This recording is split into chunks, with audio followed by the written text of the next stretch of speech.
नमस्कार दोस्तों, कैसे हैं आप लोग? मेरी चैनल में आप सभी का स्वागत है। मेरी चैनल रंगीन राह है, ये रोड टू सक्सेस, ये रोड टू स्टारडम। दोस्तों, आप लोगों का बहुत प्यार मिल रहा है, ऐसा ही प्यार बरसाते रहिए। आप लोगों का बहुत शुक्रगुज़ार हूँ। दोस्तों, मेरे वीडियोज़ आपको बहुत अच्छे लगते हैं, आप लोग बहुत अच्छा शेयर्स भी करते हो और आप अपने डीएम में भी बताते हो कि आपको किस सब्जेक्ट पे वीडियोज़ चाहिए।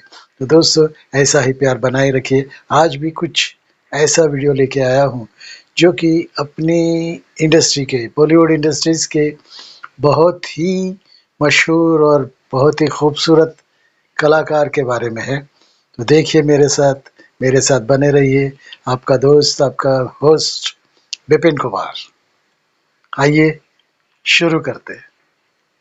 दोस्तों, आज मैं एक ऐसे कलाकार की बात करने वाला हूँ जो जेब में सिर्फ 30 रुपये, महज 30 रुपये लेके आया था और 30 रुपये अपने घर से लेके निकला था और मुंबई में आके 65 रुपीज़ पर मंथ, यानी 65 रुपये हर महीने की पगार पे मुंबई में काम करता था एज ए क्लर्क।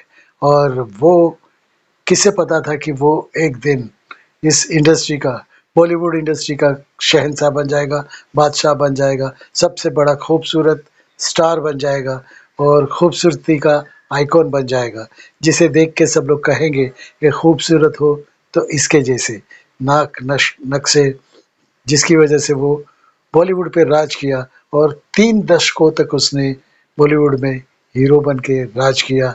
वो प्रोड्यूसर भी रहा, डायरेक्टर भी रहा और बहुत कुछ काम किया उसने, असिस्टेंट डायरेक्टर भी रहा और भाइयों के साथ असिस्टेंट भी किया। फ़िल्मों में वो जब आते थे तो उनके जैसी स्टाइल देख के ही पब्लिक तालियाँ, जैसे उनकी एंट्री होती थी, स्क्रीन पे जैसे उनकी एंट्री होती थी, तालियाँ तालियाँ बजती थी और लड़कियाँ दीवानी हो जाती थी, क्योंकि वो ब्यूटी और बेटर बोस्ट, वो खूबसूरती का आइकॉन था। उस वक्त पे लड़कियां जैसे राजेश खन्ना पे जैसे मरती थी, उससे कहीं गुना ज़्यादा उस पे लड़कियां मरती थी और उसके लिए बहुत सी कहानियां उसके ऊपर बनती थी। और यहाँ तक कि गवर्नमेंट ने, हाई कोर्ट ने उसे निर्देश दिया था कि आप ब्लैक कोट पहन के बाहर मत आइए, आपको बैन किया जाएगा, ब्लैक कोट आप पे बैन है। दोस्तों, कौन था वो कलाकार और जिसने 3 दशकों तक हमारा दिल बहलाया? बहुत अच्छे गाने, बहुत अच्छी फ़िल्में और वक़्त से आगे की फ़िल्में उसने बनाई थी। दोस्तों, ये कौन है सोचिए?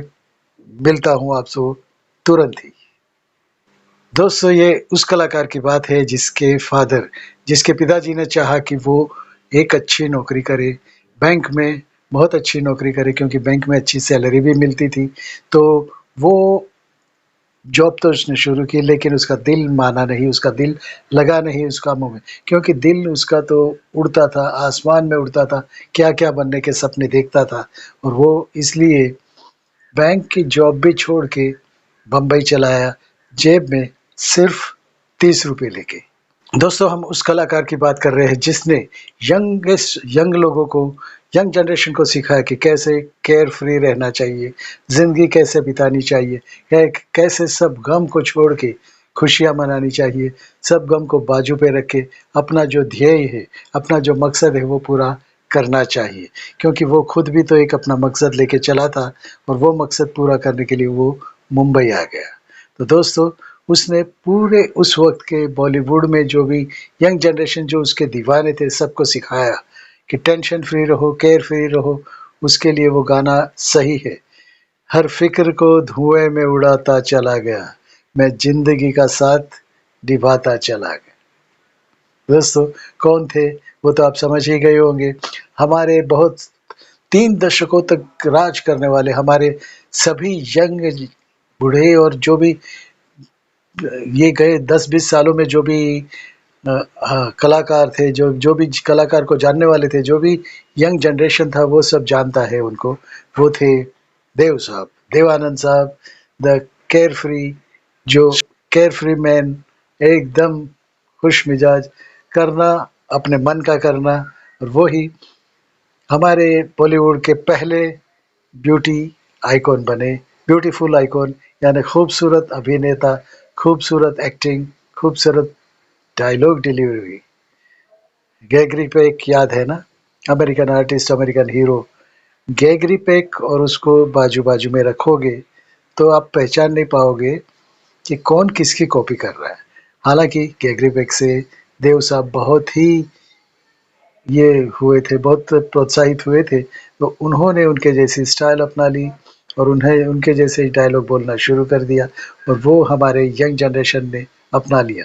उनके जैसे बंद कॉलर के शर्ट पहनना शुरू हो गया और वो जो ब्यूटी आइकॉन बने थे। दोस्तों उस वक़्त में तिकड़ी चलती थी। देव साहब, दिलीप साहब और राज कपूर साहब। सब लोग अपनी-अपनी कला में माहिर थे। राज कपूर साहब वही भोले-भाले से वो कैरेक्टर जो करते थे बहुत अच्छे चलते थे। दिलीप कुमार साहब वो थोड़े सीरियस टाइप के कैरेक्टर करते थे और देव साहब हर फ़िक्र को धुएँ में उड़ाता चला गया।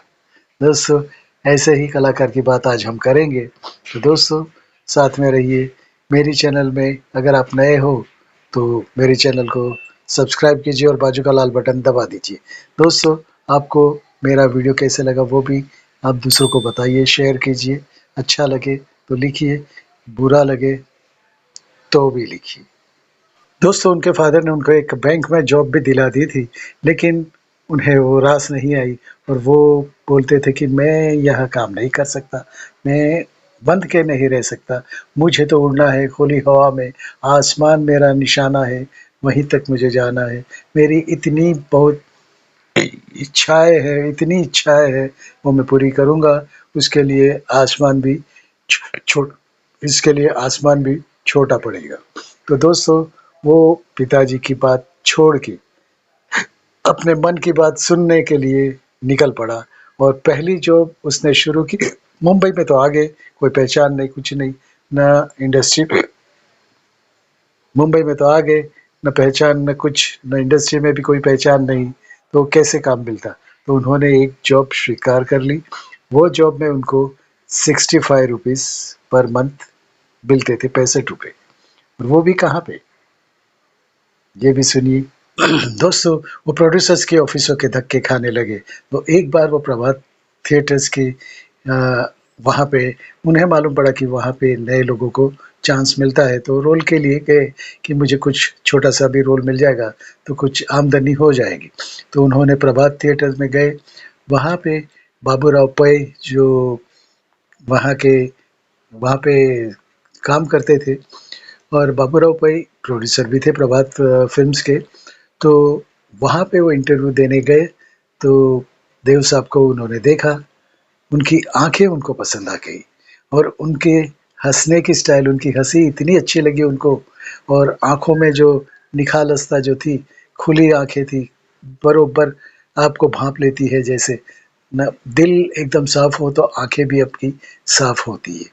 तो आँखों से ही उस आदमी ने पहचान लिया, उसकी हँसी उनको भा गई, तो उन्होंने जाके अपने अंदर जो भी आदमी लोग थे उनको कहा कि मुझे ये लड़का पसंद है, इनको ब्रेक देना चाहिए और ही डिज़र्व्स द ब्रेक। ऐसा करके उनको पहला चांस मिला प्रभात फ़िल्म्स में।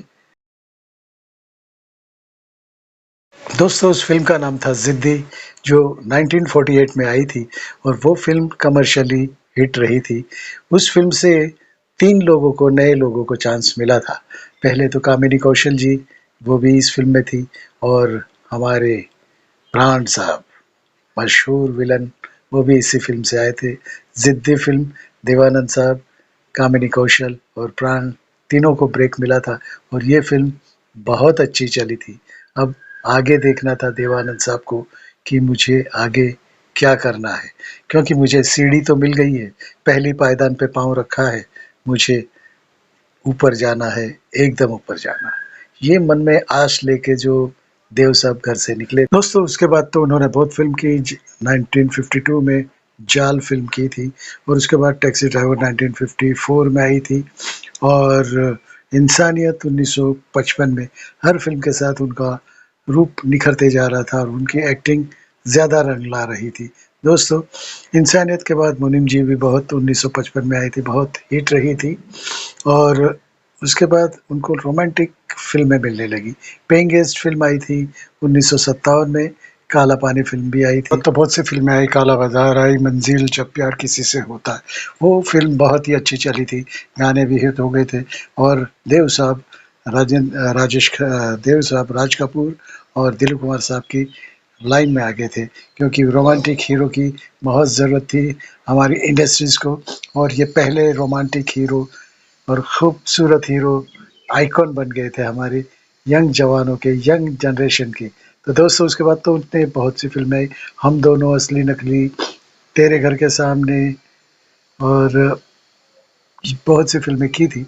उसके बाद पहली उनकी डायरेक्टर फ़िल्म थी प्रेम पुजारी, लेकिन वो ठीक है, वो ज़्यादा चली नहीं, लेकिन बहुत ही अच्छी फ़िल्म बनी थी वो और उन्होंने 110 मूवीज़ में काम किया था।